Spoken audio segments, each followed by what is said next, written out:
Transforming the public sector higher education landscape by the use of both cloud and data first approach. So I would like to welcome on Delighted to be given this opportunity to take you through our thought process and the journey that we have started. So, AI for empowering education. If we look at it, that how can technology and AI help higher education in particular transform itself and be able to deliver effectively the learning and also to assess the effectiveness. Because when we look at public sector education, we look at our universities, we find that they have their own set of challenges. Not only do they have to impart education, but they need to impart education at a scale which is unbelievable for rest of the world.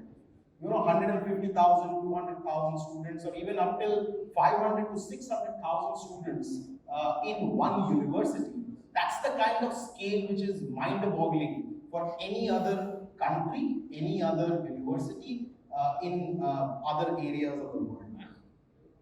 So technology and AI today need to enable complete transformation of the thought process in how we deliver education. And only if we can effectively assess, we will be able to say whether what we are doing is right or whether we are just trying to adopt something because it is something which everybody else is talking about.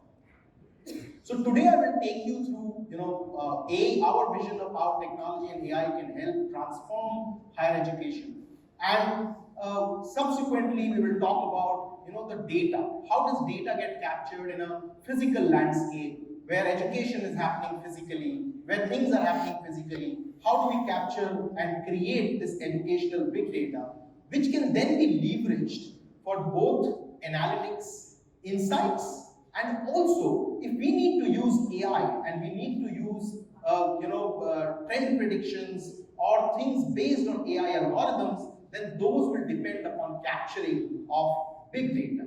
So how do we do that in a physical context? So at Learning Spiral, we work with a large number of public sector bodies, both with large central universities, large state universities, and also in the recruitment space, we work with public service commissions and state recruitment bodies with the sole aim of being able to deliver services, assessments which are effective and skilled.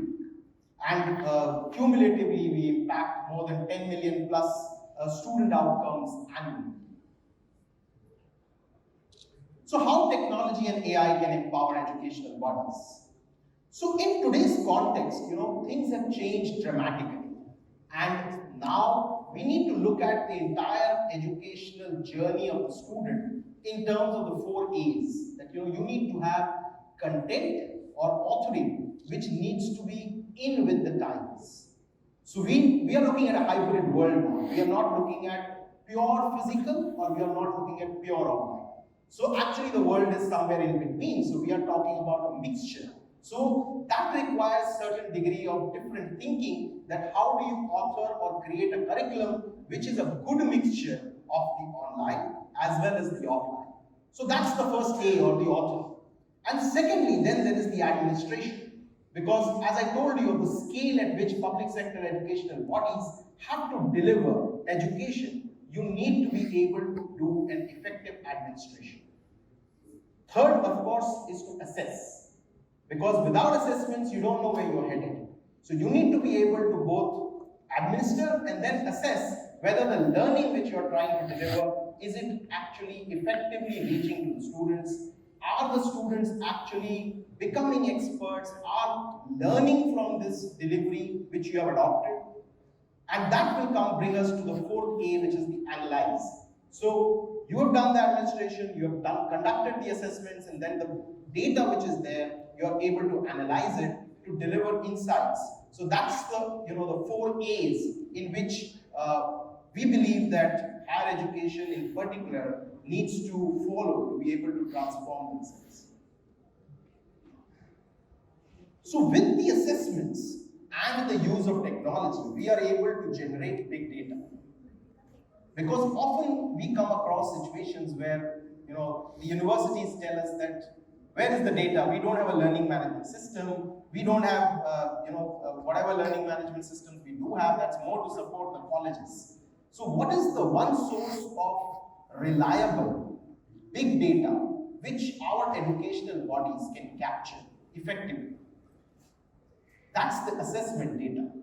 Because these assessments, which are conducted by the universities, and these days, most progressive universities have adopted some form of continuous evaluation systems.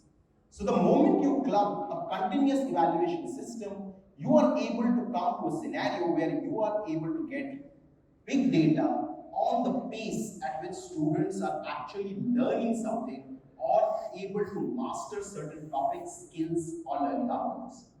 So you generate this big data, you define the objectives on which your university or your higher education body needs to be working on. And based on these objectives, you create your insights, you visualize and understand them, and then because of the insights, you'll be able to tweak whatever you are doing to be able to improve them. Because the journey is actually, as the word says, it's a journey. You will not be able to reach the final destination without this happening over and over. So you need to capture this data, analyze it, assess it, make the small improvements, and basis that you'll be able to move ahead.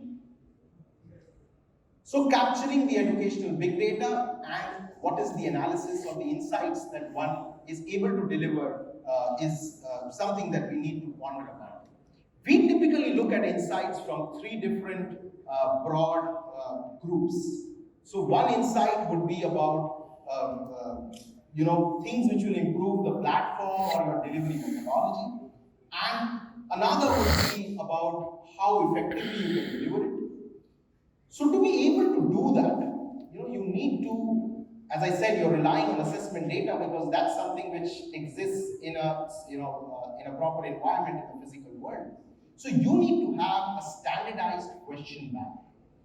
That's the common pillar on which you would be able to generate standardized data. You'll be able to match, see progress, be able to get some insight into what actually is happening. So you create a big bank of questions which are used for assessments, and these questions need to be tagged on a broad variety of dimensions. So you would have them tagged on the learning outcomes, you could have them tagged on skill sets, you could have them tagged on topics, you could have them tagged on difficulty levels. This tagged question banks is then used for continuous evaluation. It can be used also for subjective evaluation. So, often digital assessments are, equated to MCQs, but that's not true. The digital platforms also significantly impact the speed and the accuracy at which evaluations can be done of subjective answers. So the moment you get subjective answers and you bring in technology and are able to do these evaluation of the answer scripts online, a lot of things become possible. You could bounce these answer scripts to another for quality check. You could bounce these answer scripts to two evaluators to be able to check whether the evaluator is following the rubrics. So a lot of quality checks suddenly becomes possible in the digital framework, even for subjective answers. So even though, yes, AI, etc. may not be able to score them automatically, but it will be able to predict whether there are serious anomalies in the way, in the manner in which a teacher is evaluating the answer scripts. Are they spending enough time? Is there a trend in the scores that they are providing? There are a lot of things which you can do, which can make sure that even the subjective evaluations are better in quality. Because the moment teachers also know, they put in that extra effort to make sure that their evaluation is more accurate, more representative of what the answers are. So that's about the digital evaluation. Subsequently, you could use these question banks. Once they are used for the summative exam, you could use these question banks for their formative assessments. So you could have quizzes or you could have tests which could be conducted in the form of formative assessments, and these can help you in evaluation of the journey which the students are on in over the period of time.